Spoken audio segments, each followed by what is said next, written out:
had a Federal Reserve that kept interest rates higher, none of it would have happened. But all of that happened to help re-elect politicians, incumbent politicians. George Bush at the time and whoever was in Congress, they wanted to get reelected. They didn't want to tell the public that we had to pay for that mania during the dot-com bubble. They wanted to say there's a quick fix. Right? They wanted to say we can keep spending like we didn't go broke. And so what we did is borrow the money instead, and we went on this gigantic global spending binge. We borrowed trillions of dollars from the rest of the world, and we bought stuff we couldn't afford. How could that not have ended in disaster? But again, they couldn't see it because they didn't care about that. They were looking at their re-election. Was there another question? Margaret. Yeah. Margaret, and then a gentleman, Rose. Same question. I actually have two for you, but the same one I asked Elizabeth McMahon. One, how would you fix the current housing crisis? We all know it's in shambles. We don't have to go over that. And two, how many jobs have been lost in the housing industry? Do you know that? Number one, the way to fix the housing problem is first we have to get the government out of housing. See, people think that the problem is real estate prices are falling. That's not the problem. That's part of the solution. The problem is that they went up in the first place. The reason that no one is buying houses is because the prices are too high. I mean, anybody in business knows if your merchandise isn't selling, it's because you've overpriced it. You've got to bring it down. The problem is nobody can afford these crazy prices. That's why right now 96% of all the mortgages in this country are guaranteed by the government. Why is that? Because nobody in their right mind would loan somebody money to buy a house. Only the government would do it because it's not their money. So we got to get the government out of the housing market completely. Government should not be subsidizing people to buy houses. If you want to buy a house, you buy it with your money. And you have to, if you need a mortgage, then you convince another private party to lend you the money based on your credit quality, based on your down payment. So we need to get the government out of the market. And unfortunately, for people who own real estate, the only solution to the housing problem is to let prices come down. And they have to come down because they're too high. Now, of course, that's going to benefit buyers because now they don't have to borrow so much money to buy a house. Now it's not so hard to get a down payment because it's 20% of a smaller number.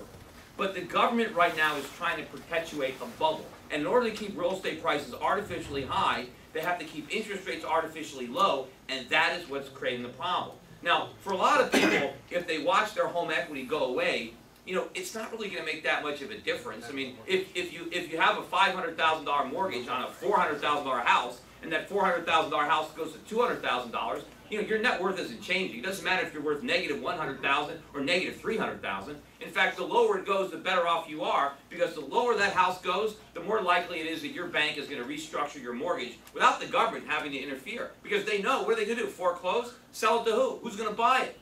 You know, so the best thing that can happen for the homeowner is that prices come down and they have the upper hand with the banks. But of course, there's going to be huge losses among the people who are foolish enough to extend all this mortgage credit. But the government has to stand back and let the people who made these foolish mortgages lose their money. We can't socialize the mortgages. We can't bail off all these losses. We have to let the people who reap the rewards on the way up pay the price on the way down. I mean, you've got so many people on Wall Street that made a fortune when the housing bubble was inflated, and then because they got bailed out, they're making more money when it burst. They should have been, those companies should have been allowed to fail. And I was on television at the time, you know, screaming that we needed to let them fail, and of course they ignored me again. And what was your How many jobs have been lost in the housing industry? I don't know how many jobs have been lost, but I can tell you that housing is not going to lead the recovery. It's impossible. The problem is we overbuilt houses. We got too many houses right now because of the bubble. So housing has to stop for a while. We can't waste our resources building houses. I can tell you that you can't even build a house now for what it's worth. I mean, I just bought a house, and I bought it for less than the cost of construction. So we don't need any more home building. The one good thing about the housing bubble is we got a lot of houses, so no one's going to be out on the street. Right? There's plenty of places to live. But what we need to do is we need to use our resources more effectively. If the government gets out of the way and lets the free market function, the resources that were in the housing market will go someplace else. Labor will go someplace else. Capital will go someplace else. And I can tell you where it needs to go. We need factories. We need to make stuff. That's what we need. We need to export. But what I'm talking about is go back to the forestry, go back to the manufacturing. Look how many jobs have been lost. Yeah, that's the problem. We need those jobs back. We don't need more houses, but we do need more manufacturing. But we will get it if the government gets out of the way. I don't want central government planning. I don't want the government to say this is what we need. I want the free market to determine what we need. I want small businessmen, I want entrepreneurs looking to make a profit to be led by the invisible hand to do what's right. Because you can't have government, because if government makes a mistake, there's no way to stop it. If a businessman is doing something wrong, if he's combining resources inefficiently, he loses money and he's out of business. If he's doing it right, he's rewarded with a profit and he grows his business. But you don't have that checks and balance in government. The more mistakes they make, they just get bigger and bigger. How did you ever fit into a half-hour TV program? In fairness, okay, one more question, and then just on timing. I have to have Mrs. McMahon come back up and give her more time. I didn't even realize I took more time than she did. Oh, I guess the time flies when you're talking. But it sure does. This gentleman had a question for you. Peter, I operate and manage an internet sales department for an automobile dealership, and I can't even begin to describe to you the double, triple, quadruple whammy that the government has wreaked on my ability to perform my job function. CARS program. I can't predict year to year how many vehicles, inventory to order. I can't get the appropriate credit lines to stock inventory anymore. I can't plan my advertising budget. I can't get loans for customers. It's ridiculous, okay? What alternatives are we going to offer to sell living within your means to the government and get everyone to come around to understand that philosophy? Well, that's what we have to do, because if we don't, the conditions that you're describing now are only going to get worse. The bigger the government gets, the smaller the economy is going to get. The more money they spend, the less money you're going to have to invest or to spend, because the government doesn't create any wealth. It just takes the wealth that we create. But the problem is, the more regulations and taxes they place on us, the less wealth we create. And so it's a smaller pie to redistribute.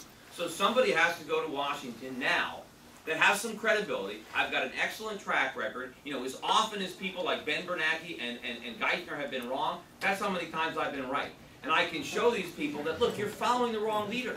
You're following these Pied Pipers down at the economic hell. We have got to change course. The government has to shrink dramatically. We have no choice.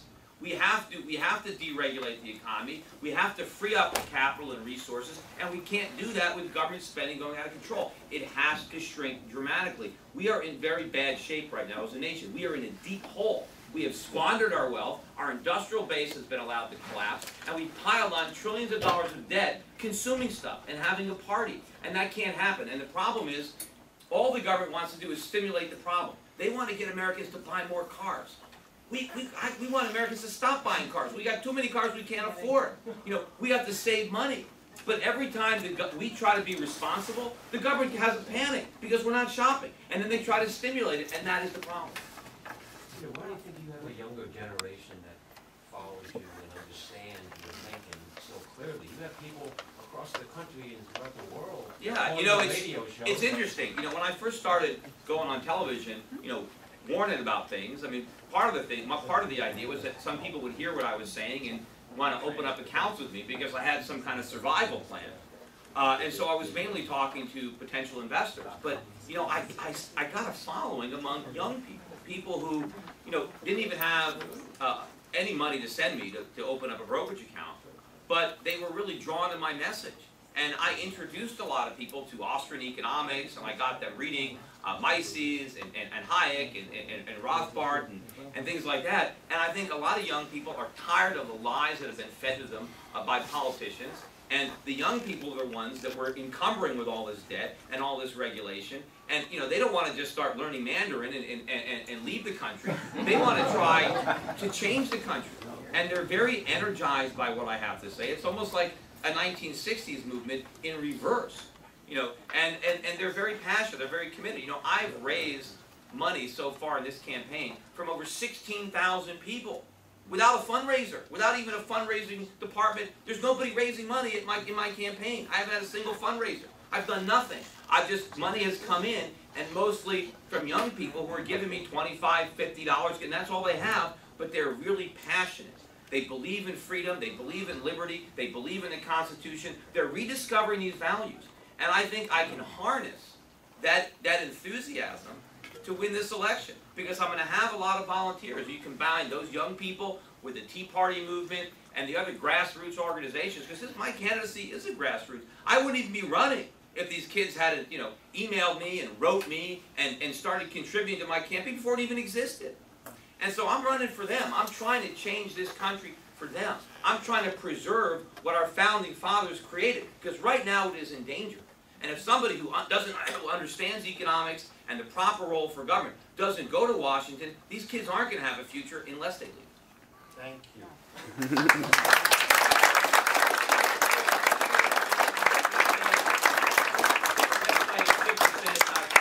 My headquarters are up in Milford. That's the problem.